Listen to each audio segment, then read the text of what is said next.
Have you ever wondered how you're going to fit a homeschool room into your home? Well, not all homeschools are created equal. And just because you've seen beautiful, elaborate homeschool rooms on YouTube doesn't mean you have to have one. I'm going to show you today how to make a homeschool room almost disappear. Let's go!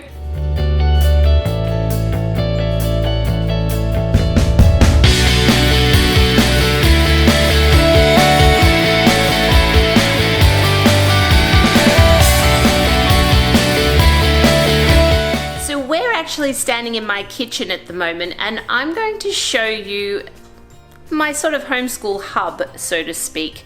It's basically in the corner of my kitchen in a big closet. Now, I did not clean up this closet because I really wanted you to see what it looks like all the time.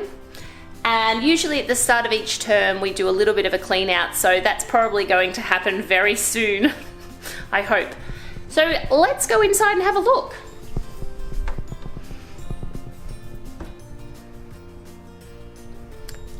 It still has my kitchen stuff.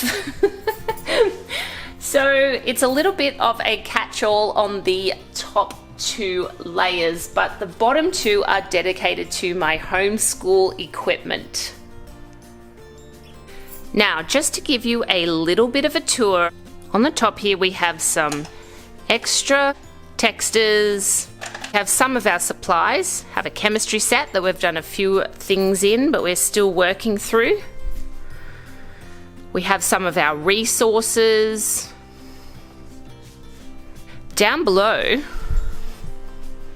is our arts and crafts, which, as you can see, needs a very good clean. And over here is basically our daily work. So our daily work involves my book of, my bucket of supplies, basically. The Life of Fred books that we're doing at the moment. Our history workbook that we do. We have our wonder worksheets, our geography book, and all of our math curriculum that isn't online. At the back, we have a few sciencey sort of projects, and I'll show you. I'll just take this out. So at the back there, as you can see, we have Scribe, more Life of Fred books, Circuit Scribe, crystals, a solar system, and some more experiment stuff, sciencey stuff. Now that's really it for the kitchen area and our supplies. Then we go into my dining room basically, and I'll show you what I mean. This is where we do most of our schooling. We do tend to move between the lounge room and the kitchen. But most of our schoolwork is done right here on this table. Okay, so when we're not eating on our table, we're doing school on our table. So it can double. We don't have a dedicated room in this house. We just have our home that we happen to study and learn in. This is our cabinet, as you can see. Now this cabinet, let's see if I make sure I can, it's a very tall cabinet, so it's hard to get the whole cabinet in, but I'll just turn the camera around so that you can see it. Okay, so going from the bottom up, here each child has their own tub. This is Hunter's and that's Sienna's. Now inside their tubs they have their daily sort of needs, be it pencils, paper, some of their work, their writer's workshop programmers are in there, some of their other books, their mathematics work, some of their science work. There's a little bit of everything in there. Now in their tubs, and I'll show you Hunter's tub.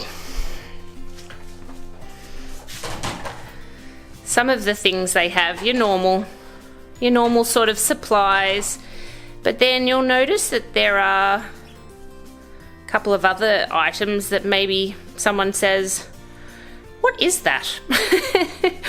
Well, these are like sensory processing, therapeutic kind of equipment, and sometimes it helps just for the kids to play. It feels very nice. They can rub it on their skin.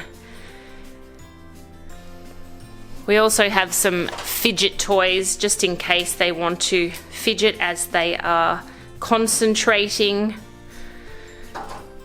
And your other normal stuff.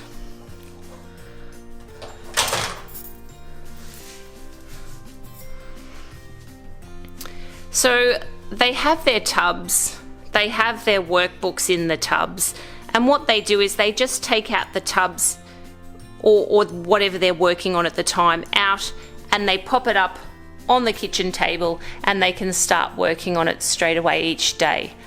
Once they've finished, they then pack it all up, pop it back in their tub, and it's all clean, ready for our dinner. So when we're moving up to the next level, we have some of our books on this level, some of the reading books that we're going through, the Goosebumps series that we're reading through. We also have some other books in here. This one's a great one. Whoops, making a mess. 30-second genetics, the most fundamental discoveries in genetics, each explained in half a minute. Very interesting. We also have coding for beginners, science experiments, brain power. We have some other resources. Ultimate paper planes. That's a great one. More books, some of our math books. The Secret Life of Equations. Love it. The Vaughan Cube for multiplication. We tried this one. Look, I probably didn't give it the time it may have needed, but we sort of lost interest, so we stopped using it. We've got the 7 continents of the world, the human body, if we move up, how to be good at math, children's encyclopedia. That's a great book. Really good if you want to just do small projects, as it has minimal information, but it's quite good just for those small punchy projects that you might be doing. And then if we move up, we have the games area, maybe the most important part. Some board games. We have Circuit Maze up there, which is a great game. Bit of chess, bit of Meccano, bit of, what else do we have up there? Pandemic. My son is a little bit obsessed with disease. We then, if you come down to the side, we have our box sets for our science, and then our basket basically has a lot of everything in it. So my daughter wanted to make some shorts, like some PJs, pajamas.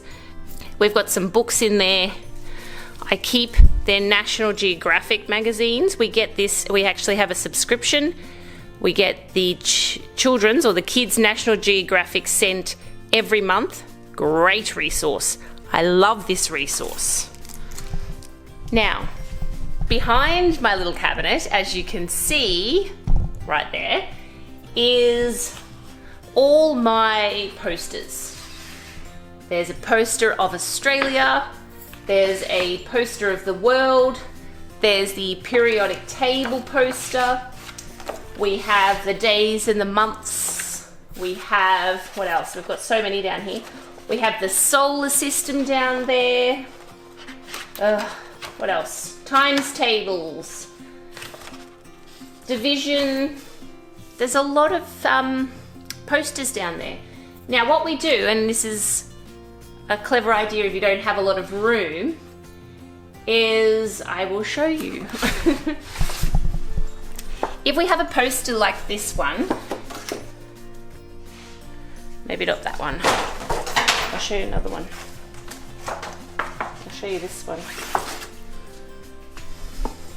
Okay, so when I want to put one of our posters up, I have these little sticky, I don't know if you can see that, little sticky Velcros on my window, and I have Velcro on the back of the poster, and I just stick them up, and then we work out what we're doing, and we do that lesson with it up on what we call the board, which is my window for my home. Then we can take them down. The little sticky things come off so it doesn't wreck your window, and we put the poster away and we move on with the next thing. Okay, so my window also doubles as my like chalkboard or whiteboard, whatever you want to call it. So if I want to, there you go. I picked the hardest one to see, I think. If I want to teach the kids something, I can literally write on my window. I hope you can see that. And then, again, at the end of our lesson, I simply wipe it off just like a whiteboard or just like a chalkboard. And that doubles as a learning area, somewhere I can teach, somewhere I can show them what I'm talking about.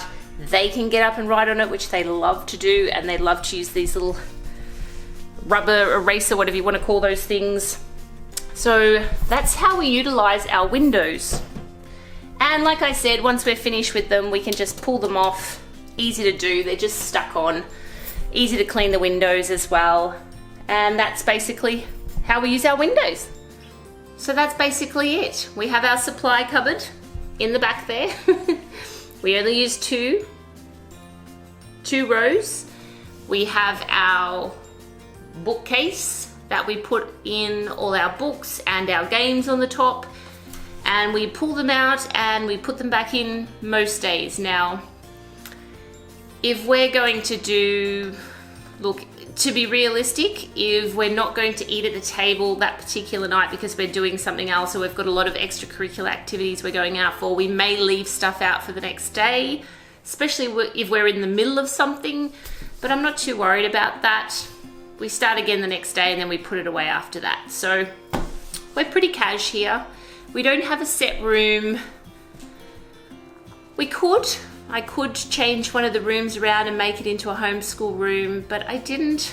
I just didn't feel like I wanted to. I may change my mind in the future, we'll see. We'll see how it progresses and see how this works, but so far it's working really well, and I enjoy having the natural light from outside, although it's sometimes really bright in the mornings because that's where the sun comes from. And we enjoy being able to see outside, and I didn't really want to be cluttered in one of the rooms, and most of the rooms don't have a great view, so we're liking it here. This is working for us.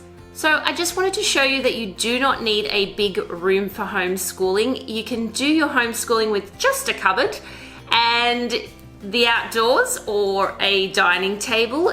If you're living in an apartment and you feel like you don't have enough room, you do. You can use your dining room table, you can use your lounge room. We often lay back on the couches and read our books there.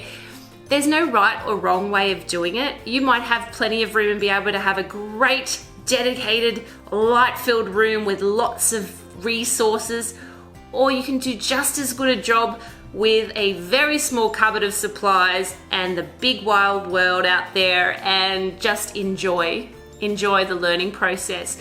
So if you're worried about that and it's something that you're thinking, oh, I really would love to homeschool, but I don't have the room, get rid of that worry. You can literally homeschool with a cupboard. Okay guys, well, that's it for this episode. I hope you've enjoyed my tour of my homeschool. Not that it was very big. If you've liked this episode, please give it a thumbs up. If you would like to share this with someone who's worried about the fact that they may not have enough room, please share the video. I'm hoping that it will help someone out there to not worry so much about the space that they may or may not have. And if you haven't subscribed, please consider subscribing. I will see you guys next week. Thanks.